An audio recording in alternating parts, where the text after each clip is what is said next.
TLC's Crazy Sexy Cool was a huge part of my time there. And I fell in love with the album, and I still love it. Let's talk about this. So it's, like I said, Crazy Sexy Cool by TLC. Their second studio album released on November 15th of 1994. Peaks at number 3 on the Billboard charts and is certified 12 times platinum. Worldwide sales top 15 million units. In America alone, 12 times platinum. You got T-Boz, Chili, and Left Eye. Mm-hmm. And tons of writers and producers. Yeah. It's R&B. It's par for the course. But you've got some fucking heavy hitters in that genre here. You've got Jermaine Dupri, Babyface, L.A. Reid. Diddy's on here. Diddy does some... This is pre-Diddle and Diddy. He got some writing credits and production credits on here.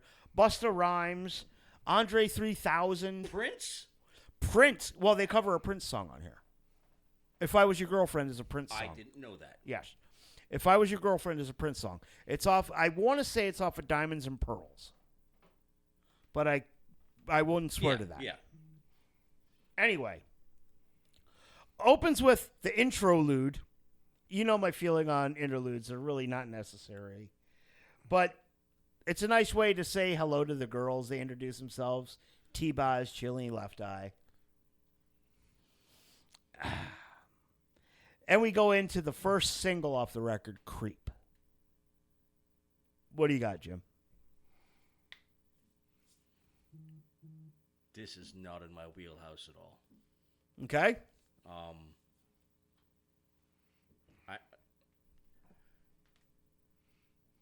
For what it was, for what this album is, I should say, this song will get a yes from me. Okay. It flows very nicely. Okay. Bill? You're not going to hurt my feelings. I'm not worried about your feelings. It's just like this is like such a repetitive song, and it just creep over and over. It's called a chorus. These things happen. I didn't care for it. Dream on, dream on, dream and see your dream come true. Dream on, dream on. You said it couldn't hurt your feelings, so I say something bad. Oh, I'm gonna stab at your favorite band. You're not hurting my feelings. I'm just pointing out your hypocrisy. It's not hypocrisy. It was. It's 100% hypocrisy. It's not. The song just seemed to be overly repetitive, and it wasn't. Next. You're living on the edge. Oh, come on. You're doing it now. I give this one a big fucking yes. All right. This is such a great song. A perfect way to open the record. And who would have thought a revenge cheating song could sound so goddamn sexy? That's what the song's about. Oh, yeah. He's creeping on her, so she's creeping on him. Uh-huh. Okay. See, this ain't some weak shit like fucking OPP. This is good. All right. Yeah, compared to that, yeah. I like OPP. You fucking would. I know I would. I know. I'm a basic bitch. You are a basic bitch. Track number 3. Get your ass back in the kitchen and make me a sandwich. See, now this is a track that fucking Bill could learn something from. It's called Kick Your Game. What do you got, Bill? It just seemed like generic hip hop to me. Really, there was this nothing. Is not, there was nothing special about. This is not hip hop. I don't know what this is. R&B and New Jack. This is more R&B New Jack swing than hip hop. Okay, then it's generic, and I didn't like it. Okay. Then I fucked up like you because I thought this was more hip hop sounding. See? No, this is more okay. R&B than. That's fine. This song gets a no from me as well. Okay, fair enough. Just because of like I said, this album has its moments. I will say that. Okay. See, I give this song a yes. And you should take notes, motherfucker. Because this song goes to show that game is important. it can either undermine or override shitty or good looks, as the case may be.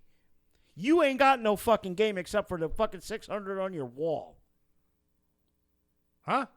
The 600 games on your wall. That's the only game you got. Bitch, it's 700 now. Goddamn. Goddamn. Jordan wants to know when you're going on Saturday to bring lunch. Never. Oh, fucking cheap bitch. Wow. What kind of boss is he? I know, right? I'm not his boss. Anyway, this, I give Kick Your Game a yes. This a wonderful song. I dig it. Track number 4. This is such a sexy fucking song. Digging on You. What do you got? I give it a meh. It's just not my genre. And I put hip hop, but it's New Jack Swing or something. And R&B. And I got more of the same from the song before. I'm going meh. Okay. I give this one a yes. This song is just a fucking... This is just a like I said, sexy ass jam. But, and you know, the fact that you have the history with this album explains a lot. Yeah. And I was curious as to see why you threw this in there. I love this fucking record. I'll tell more off the air. Because if I say it on the air, it's going to sound bad. If I say it on the air. Got you. Track number 5. Case of the Fake People. What do you got? I like the message of the song. It's not bad. This is one of the few that it was okay. Okay. I'm going to agree with him on this one as well. See, now this is one that gets a no from me. And of course. But I dig I agree with you 100%. In fact, if you read my notes, I dig the sentiment, but it doesn't fit with the rest of the album. I can't see with my glasses. Yes. I'm not even going to fucking bother, Jim. I dig the sentiment because we've all dealt with fake people in our lives. Mm-hmm. And it sucks. It really does. But it just doesn't fit with the vibe of the record. And that was my my only knock on the song. Okay. It's not a badly done song. Track number 6 is another interlude. Crazy Sexy Cool. It's an interlude. Mm-hmm. Now, number 7. We come to a track called the Red Light Special. What do you got? This is a song about sex. It's okay. The whole fucking album. Yeah, but this is dripping with it. I mean, this had funk on it. Oh, Babyface. I had to roll down the windows. You're letting the stank out. It's just dear Lord. All right. What do you got? What do you got, Jim? Aside from a few songs on this album, they almost all, the beat in the back, almost all sound the same. That's very typical of of this era R&B and New Jack Swing. This one will get a no from me. And this is another Babyface song. Okay, Kenneth Edmonds, Babyface, wrote this, and at the time the girls were signed to LaFace Records, which was L.A. Reid and Babyface's label. Mm-hmm. So the tie-in is huge. Yeah. I love this song. Babyface writes some great shit, and the girls absolutely fucking knock this one out of the park. This song, just like Bill said, just drips with fucking sex. This, if you can't fuck to this song, there's something wrong with you. If you can't fuck to this, there's something wrong with you. Track number 8, Waterfalls. This is the one everybody knows. Yeah, and this is one I never liked this song. No, I didn't. I just I remember TLC when they had their first one with "Ain't Too Proud to Beg." From the early in the morning to the middle of the night. That's kind of like the style of this whole I never did the smooth shit, and I just See, now I'm the opposite. I did not like Ooh on the TLC Tip. Mm-hmm. I did not like that record. This. Go ahead. Actually, let's let Jim do his take on this song, and then I'll do mine. This is the second song on this album that I actually heard before. I love their voices in this song. This song is absolutely fucking phenomenal. Yeah, I agree. They're harmonizing. Oh my god. I agree up until the third verse. When Left Eye breaks into the rap, that kind of derails the song. When they're doing the R&B thing and actually singing instead of rapping, this is a fucking awesome song. And it's a cautionary tale if you listen to the lyrics. The first verse is about a young man living a thug's life. Okay? Verse 2 is about HIV. If you listen to the lyrics to this song, it's actually it's a super well constructed song and a cautionary tale. The third verse kind of derails it for me because I'm a big fan of the girls singing, not so much of the rapping. It just didn't fit with the song. But that being said, I still give Waterfalls a yes. Now we have an interlude, unneeded, unnecessary. Track number 10, Let's Do It Again. This could not be a more appropriately named track because it just seemed like the same as a lot of the rest of the album. Okay. It was like more of the same kind of... The album definitely has a vibe to it. Yeah. Yes. Yeah. I mean, these girls... TLC dripped with sexual energy. No more so than on this fucking record. And yeah. What do you got on that song, Jim? I got a ditto too. This is a mad for me. I mean, Okay. Track number 11. Here's the Prince cover. If I Was Your Girlfriend. What do you got? Audially, this is my least favorite track on the whole album. I just did not like this one at all. Okay. This gets a meh. It wasn't the worst one on the album. I agree with Jim. It got a meh from me as well. I do like Prince's version a whole lot better than this. But another one where Prince can do very little wrong in my eyes. Moving on, track number 12 is another interlude. This one actually took a turn though. It's got that sexy vibe, kind of like almost like they're gonna have phone sex. Is it this one or no? It's this one. It's this one. When she asked about the tissue to wipe her ass. Yes. Yeah, that was weird. Yeah, it just took a fucking turn. That was fucking hilarious. Brian says he forgot about that song because the radio stations used to play the shit out of Waterfalls. Yes, they did. And I think a lot of times they took that rap part out too. I don't know. I know I've heard it without that part. Okay, but yeah, this fucking interlude took a turn. It took a real sharp turn. And then you hear her flush. Yeah. Get some paper so I can wipe my ass. Yeah, give me some tissue so I can wipe my ass. Anyway, track number 13. Take the Time. A generic sex song. Again, it was okay. Okay. Yeah. It's more of the same. Yeah. Yes. But I got back to the vibe. Some great singing on this though. All three of the girls have had phenomenal voices. Because I didn't realize it until I was researching the album. Fucking Left Eye's been gone 22 years. She died in 2002. Yeah.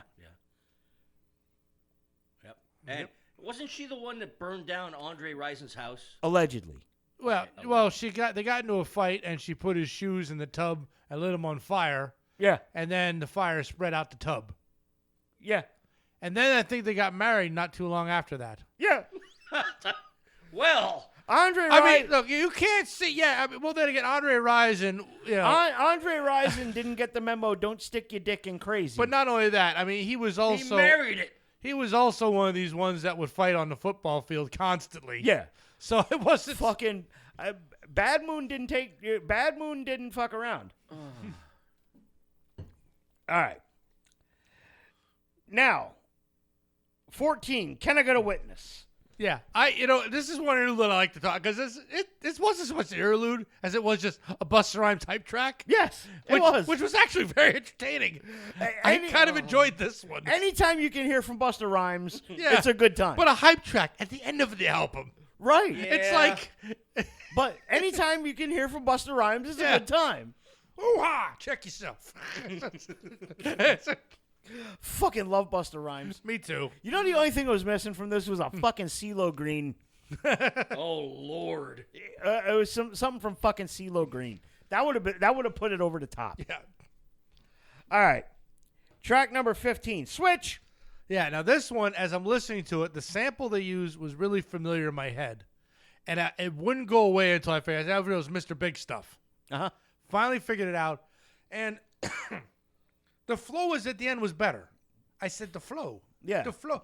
At the end, though. But again, I think I listened to this one a little bit too much because I needed to know what that sample was from. Yeah. So you're saying if you listen to the album more, you would like it more? Probably not. Oh, okay. All right. What do you got? I enjoyed this song. This and I. It almost sounded like Creep a little bit. A little bit. And I did enjoy this song. This one actually got a meh from me. It was kind of petering out a little bit.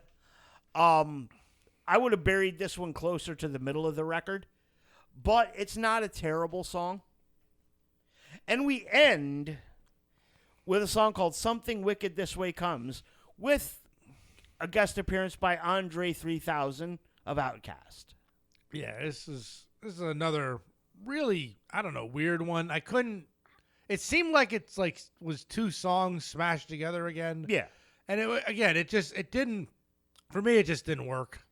But again, I was probably jaded by this time of the whole damn album. Okay. What do you got, Jim? The same. This one gets a no from me. I give it a yes.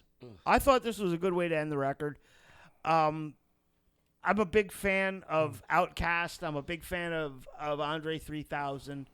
They do some fantastic stuff, and the people that TLC surrounded themselves with to make this record was kind of like of a 90s all-star cast. Yeah. You had Busta Rhymes, you had Diddy, Babyface Edmonds, Jermaine Dupri, all the heavy hitters of that time frame for this genre of music. Mm-hmm. It was really, really, especially the Atlanta scene where they're from. Oh yeah. Yeah. I mean, Outkast is Atlanta-based. You're correct. Yep. Busta Bus is from Atlanta. That's why it kind of surprised me that CeeLo ain't on here. Even though Left Eye is originally from Philly. But I mean, this album will always hold a special place for me. All right. What do you give it? What are your final thoughts and what do you give it, Bill? This album is not something I would listen to. It's not anywhere near. I don't want to rate it harshly because it wasn't a terrible album, but it wasn't something I listened to. So I'm going to give it a halfway 5. Okay, fair enough. I'm concurring with him. I never got into how do I want to put it? Bands that didn't use instruments and use samples, and I never got into that scene. I never got into hip hop. I never got into R&B. It just wasn't my thing. R&B, because that makes more sense. Because I like hip hop. When he describes it as R&B, it makes more sense because I was never into that.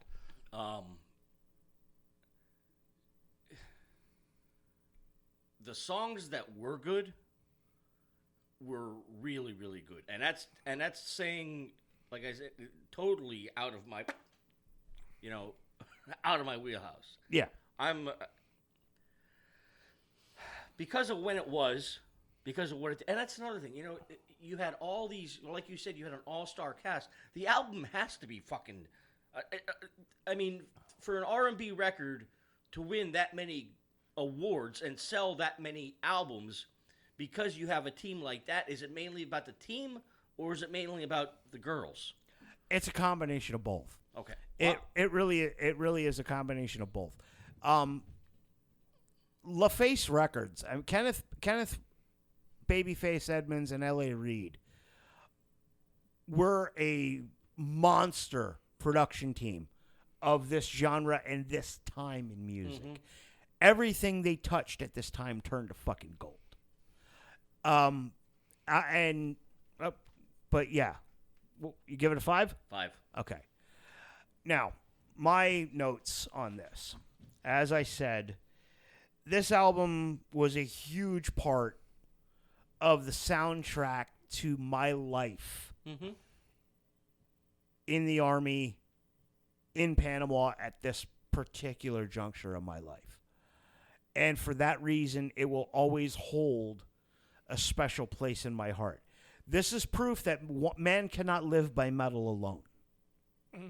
I need it. I still listen to this album. Fucking 30 years on, I still listen to this record, and I still enjoy it.